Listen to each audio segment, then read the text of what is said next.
Bon, donc, chers amis, c'est à vous de poser vos questions. Je vous invite à vous présenter et surtout de bien parler devant le micro. S'il vous plaît, est-ce qu'on peut passer ici le micro? Voilà, allez-y. Jean de Swalen, je suis un ancien ambassadeur et ancien directeur général de la Banque nationale suisse. J'ai une question un peu délicate. Je vais beaucoup en Asie, dans l'ASEAN en particulier. On a l'impression que l'Union européenne ne rayonne pas en politique extérieure et on le regrette. Il y a bien des commissions, mais disons, ce qu'on lit dans les journaux, c'est assez évanescent.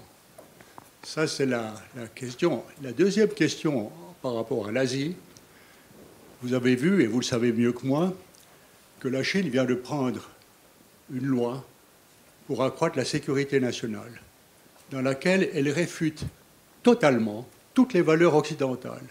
Ouais. Démocratie constitutionnelle, société civile, droit, etc., etc. J'aimerais savoir ce que fait la politique étrangère de l'Union européenne par rapport à cela. Et ça m'amène à la réflexion suivante. C'est la révision du multilatéralisme. En fait, j'ai le sentiment qu'on a en Europe, et notamment dans l'Union européenne, l'idée qu'on va réformer en profondeur, notamment l'OMC, mais en maintenant les valeurs occidentales. Or, quand on est en Asie, qu'on voit les routes de la soie, qu'on voit les investissements avec la Banque asiatique de développement, et ce qui est promu, c'est une vision différente du multilatéralisme, dans lequel il y aura le capitalisme étatique et un certain nombre de valeurs que nous réfutons totalement.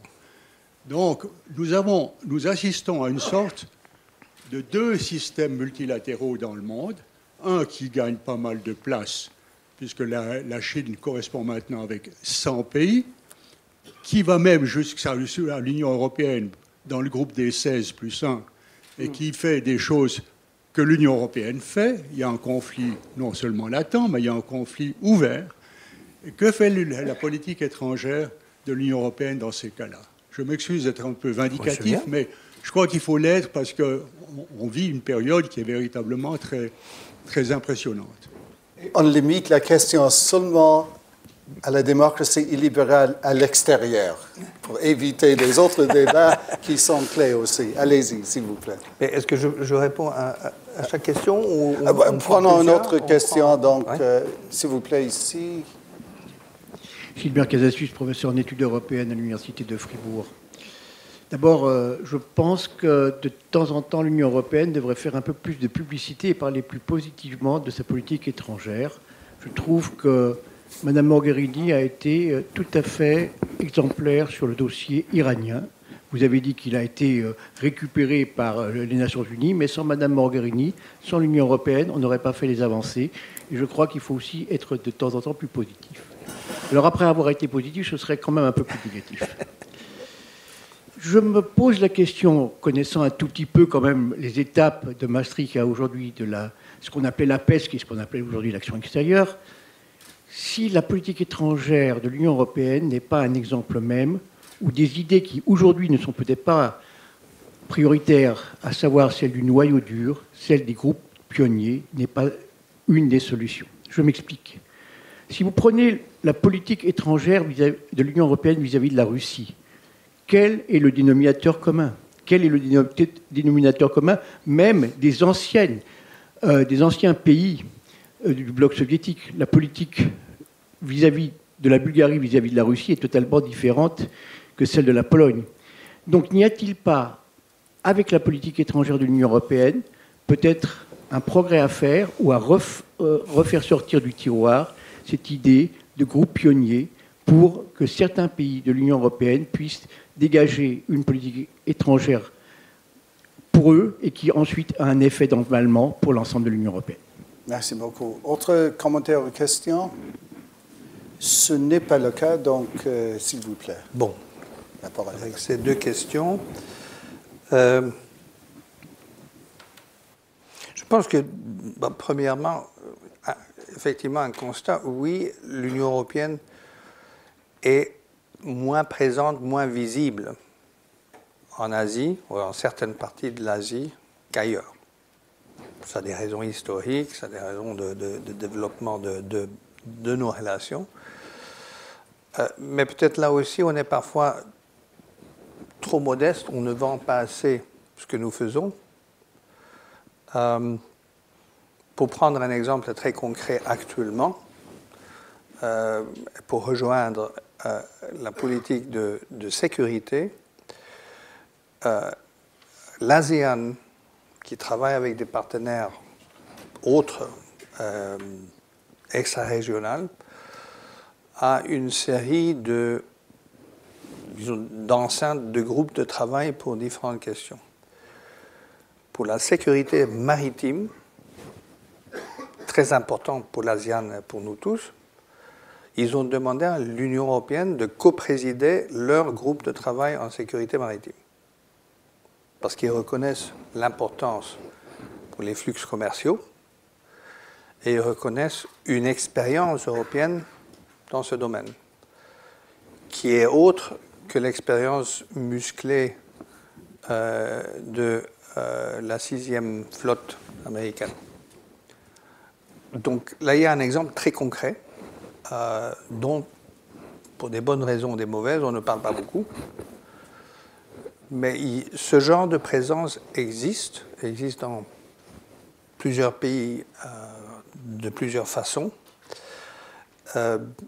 Nous tissons un réseau d'accords avec tous les pays de l'Asie du Sud-Est.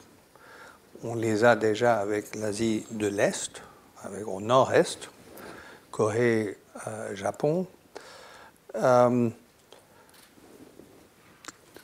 Parfois explicitement pour faire un peu contrepoids à leurs très grands voisins. Et la projection de la Chine et de ses intérêts n'est pas forcément aussi efficace et aussi, disons, unidirectionnelle qu'on aurait peut-être pu croire. Nous le voyons actuellement en Malaisie avec le nouveau gouvernement, qui est en train de résilier plusieurs contrats dans le contexte de One Belt, One Road, parce qu'ils ont des réserves quant à la rentabilité économique, quant à l'endettement et quant à l'influence politique. Ce n'est pas par accident qu'il y a une semaine maintenant, la Commission européenne, ensemble avec le service extérieur, a présenté à nos États membres et au Parlement européen une communication, un document de réflexion sur la connectivité entre l'Union européenne et l'Asie, qui traite justement aussi de la connectivité à tous les niveaux, physique, virtuel, digital et autres, pour montrer qu'il y a des alternatives, il y a d'autres façons d'avancer. Avec la Chine, ça a toujours été une relation sensible, assez difficile et très importante. Là aussi, soyons honnêtes, on ne se fait pas d'illusions sur la nature du régime chinois. On ne se fait pas d'illusions non plus sur nos capacités de changer la nature de ce régime. On peut influencer à la marge. On peut parfois, et on l'est parfois, un irritant au Conseil des droits de l'homme à Genève, dans d'autres enceintes, dans le bilatéral aussi, pour essayer d'obtenir ou d'aider les acteurs de la société chinoise à obtenir une petite marge de manœuvre pour une plus grande liberté d'expression, une plus grande possibilité d'agir et d'interagir avec des partenaires étrangers comme l'Union européenne ou d'autres. Mais nous savons que ceci restera un travail difficile, sensible et de très longue haleine. Ceci dit, bon, je parle ici, entre autres, devant un grand expert de la Chine, Jacques de Watteville, qui a été ambassadeur en Chine. Donc moi, je dois être très modeste, je connais mal ce pays. Ce n'est pas un pays sans problème. Le succès même dans le domaine du développement économique a provoqué d'autres problèmes environnementaux, sociaux, qui commencent à se manifester de façon plus claire. Et où la Chine, souvent, cherche à nouer une coopération, ou du moins un dialogue, un échange d'expériences, avec l'Union européenne pour voir quelles pourraient être les réponses, les solutions. Ça nous ouvre des portes qu'il faut essayer d'exploiter avec patience, avec persévérité. Donc ça, je pense que c'est... Bon, à l'OMC, nous sommes, pour des raisons évidentes, très attachés à l'OMC comme structure et comme, disons, point de référence pour le commerce international. Il est intéressant de voir que lors du dernier sommet avec la Chine, il y a 2-3 mois, c'était juste avant l'été, la Chine s'est engagée à établir un groupe de travail, un groupe de réflexion avec l'Union européenne sur l'avenir de l'OMC. Parce que ils s'inquiètent quand même, ou elle s'inquiète, la Chine, de la fragilité de l'OMC qui leur a servi. Ils sont assez frustrés qu'actuellement, dans certains domaines, nous nous allions avec les États-Unis pour faire procès contre la Chine. Ils disent, mais comment est-ce que vous faites ça? Comment est-ce que vous pouvez faire ça dans une situation où les États-Unis ne respectent pas les règles? On dit, mais justement, parce qu'en faisant procès commun dans l'OMC, nous attirons les États-Unis dans un système prévisible de règles, qui est le nôtre et le vôtre. Et en même temps, les États-Unis nous demandent de travailler avec eux dans l'OMC. Donc il y a cette possibilité, c'est la prévisibilité et l'ennui de l'Europe. Qu'on est toujours là et on continue à faire ce qu'on a toujours fait et ce qu'on dit ce qu'on va faire. Donc parfois ça a des avantages. Le noyau dur, je ne sais pas si ça aidera. On a des groupements de pays plus intéressés par certaines questions à l'intérieur de l'Union qui poussent le travail, mais généralement de façon inclusive, c'est-à-dire même s'ils poussent, ils essaient de définir un cadre, ils invitent les autres à rejoindre. Et ils travaillent avec les institutions de l'Union. Il y a des exceptions aussi, des exceptions qui généralement sont assez éphémères parce que justement ils n'arrivent pas à avancer. Est-ce qu'on pourrait faire un noyau dur sur une politique vis-à-vis de la Russie dans les conditions actuelles? Très difficile, parce qu'un élément important dans la position de l'Union vis-à-vis de la Russie, ce sont les sanctions, les mesures ciblées contre certains acteurs ou dans certains domaines. Ça, par sa nature propre, c'est un instrument anciennement dit communautaire, donc qui s'applique à tous. Là, on ne peut pas avoir des noyaux durs. Ce qui est plutôt intéressant, vu la divergence que je reconnais dans les intérêts des uns et des autres parmi les États membres, c'est que depuis 2014, 2 fois par an, nous avons réussi sans trop de difficultés à prolonger les sanctions, même à les étendre. Et parmi ceux qui sont les plus fermes pour les prolonger, sont les pays de l'Union qui sont les plus frappés par les contre-mesures russes. Des contre-mesures qui ont un impact, si on le prend au niveau de l'Union globalement, un impact qui ressort de l'erreur statistique. L'impact est estimé à 0,1% du PIB de l'Union européenne. Ce n'est pas le cas dans l'autre sens.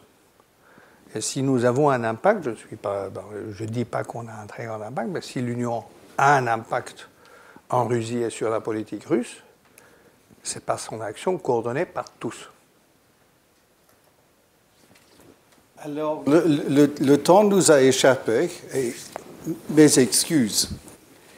Si je peux, par moi-même, ajouter une intervention à grande vitesse avec une réponse à grande vitesse de la part de la sénatrice Madame Hélène Conway-Mouret, qui est sénatrice des Français établis hors de France. Merci beaucoup, Monsieur le Président. Je vais être très rapide.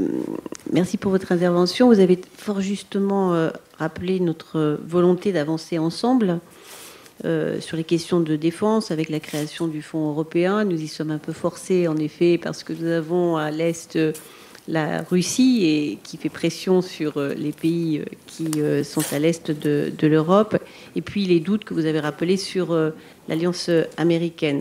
Mais ma question est simple. Si, en effet, cet accord est passé au niveau exécutif pour l'établissement du PESCO, on voit en même temps l'élection dans beaucoup de pays de mouvements nationalistes, populistes, voire d'extrême droite, y compris dans votre pays, qui est quand même assez surprenant. Et qui, pour moi, est la démonstration d'un besoin de repli sur soi et de fermeture à l'autre. Et le Brexit en est le meilleur ou le pire exemple, puisque Mme Theresa May a annoncé en effet la fin de la mobilité s'il devait y avoir un Brexit dur. Alors ma question est celle-ci. Est-ce que vous êtes bien certain aujourd'hui que les peuples européens sont prêts à cette Europe de la défense? La France en parle et y croit depuis bien longtemps, mais elle est aussi seule dans cette aventure qu'elle ne l'est à l'extérieur, dans les opérations extérieures qu'elle a menées au Moyen-Orient ou en Afrique, soutenue et épaulée par le Royaume-Uni, mais avec une aide très timide ou une présence très timide des autres pays européens. Donc je crois qu'il y a une dichotomie entre les exécutifs, les décideurs, et puis, il me semble, les peuples, au vu de ce que nous observons. Donc je vous souhaiterais avoir votre avis sur la question. Merci, Monsieur le Président. Donc, on peut terminer avec cette question aussi simple. Bon, je nie nullement le défi. Un défi regrettable auquel on ne s'était pas forcément attendu il y a quelques années, sur le plan interne. Ça, c'est une autre histoire pour une autre conférence. Mais je donnerai une réponse en deux parties. D'une part, je sais que ça peut paraître innocent, trop optimiste, ce que vous voulez. Si on regarde les sondages systématiques qui sont faits, il y a l'Eurobaromètre qui a l'avantage d'exister depuis fort longtemps, et donc on peut vraiment voir des tendances sur le long terme, et qui pose les mêmes questions à des échantillons de citoyens dans tous les États membres, plusieurs fois par an, donc depuis une trentaine d'années. Et là, ce que nous constatons, c'est qu'il y a un très fort soutien, dans ces sondages du moins, pour un renforcement de tous les aspects des politiques extérieures de l'Union. La coopération au développement, assez étonnant vu peut-être les attitudes de certains acteurs politiques au niveau national, mais je pense que ça peut s'expliquer la politique étrangère et la politique de sécurité et de défense. Donc, dans les sondages, c'est très clair et c'est assez stable à travers tous les États membres. Il y a très peu de différence entre les États membres là-dessus. Nous constatons aussi que les initiatives prises ces dernières années ont généralement été bien accueillies, parfois même fortement demandées par les États membres. Ça peut paraître curieux, mais je crois que justement parce qu'il y a cette tendance à un repli sur soi, très défensif, la crainte des pressions étrangères, on cherche aussi la sécurité dans des structures plus fortes communes. Ceux qui ne veulent pas voir une immigration vers l'Europe sont assez contents de voir l'Europe déployer des efforts ailleurs pour stabiliser les situations et stabiliser les populations. Ils sont d'autant plus contents de voir l'Europe faire ça qu'ils ne font pas le lien entre l'Europe et leur budget national. Donc, c'est l'Europe, c'est quelqu'un d'autre qui fait. Même chose pour les actions sécuritaires. Il y a une demande justement pour dire, mais dès qu'il y a une instabilité ailleurs, elle risque de se projeter vers l'Europe. Donc, du moins, pour l'instant, nous n'avons pas constaté, ni au niveau de l'action de nos États membres dans les enceintes de l'Union, ni au niveau du débat ou des sondages, disons, un retournement contre les actions en matière de politique étrangère ou de politique de sécurité et de défense. Pas contre les principes. Après, sur des sujets individuels, on a souvent de très grands problèmes. Mais ça, on a toujours eu. Donc ça, c'est... Là, on a l'habitude. Alors, reste seulement à conclure notre séance. Évidemment que j'aimerais bien, au nom de la Fondation et dans votre nom aussi ici ce soir, vous remercier, cher Christian Leffler, pour votre présence et pour la qualité de votre analyse et de vos réponses. Et j'aimerais bien que vous montriez votre appréciation.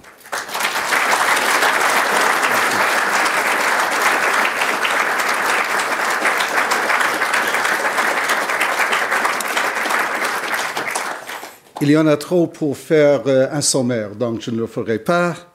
Je vais résister. Mais je constate, vous, la dernière question, une chose, qu'il y en a ceux maintenant, au sein de l'Union européenne, qui aiment plus la valeur ajoutée de notre caisse automatique que nos valeurs de fond. Et ça, c'est une vraie question pour notre avenir et même pour les élections, les prochaines élections pour le Parlement européen. Et une petite remarque, et je suis tout à fait d'accord avec vous sur l'atout qui est l'ennui et la prévisibilité stratégique. Cela dit, je m'interroge sur la prévisibilité aussi concrète tactique, sur le plan des tactiques. Moi, j'ai été avec le président Kwasniewski en Ukraine pour libérer au nom des élus à l'époque du président Yanukovych. C'était l'époque où on a déjà paraphé entre l'Union européenne et l'Ukraine leur accord d'association. Et c'était prévu, très prévisible à l'époque. Le 28e de novembre, je pense, 2013, on a prévu la signature à Vilnius pendant un sommet. Alors, M. Poutine a saisi son moment, fin mois d'août, pour mettre une pression énorme sur les épaules des Ukrainiens pour écraser l'unité du parti des régions, qui était le parti du président Yanukovych. Et je ne porte pas un drapeau pour le président Yanukovych, mais je m'interroge. Est-ce que le résultat qui s'est présenté en effet était inévitable ou non? Et à mon avis, tactiquement, qui est une chose un peu différenciée que stratégiquement, on a donné le cadeau de prévisibilité totale à M. Poutine pour faire la pression qui, en effet, a bien marché pour lui. Mais c'était fort intéressant. On peut rester ici sans aucun doute en suivant toutes les voies qu'on voudrait. Mais permettez-moi de remercier, comme d'habitude, pas seulement les amis de la Fondation qui ont fait tout ce travail pour ce soir, mais aussi nos hôtes ici à l'université. Et je vais vous donner notre prochain rendez-vous pour la Fondation. C'est le jeudi 25 octobre à 18h, même lieu ici. Il s'agira d'une conférence de M. Karl-Heinz Lamberts, président du Comité européen des régions et membre du Sénat belge, qui s'intitulera « Relancer l'Europe depuis les territoires ». Et pour en faciliter l'organisation logistique, nous vous remercions de vous inscrire auprès du secrétariat de la Fondation. Merci pour votre présence. Merci encore une fois, M. Leffler, et je vous souhaite un bon voyage chez toi. Voilà.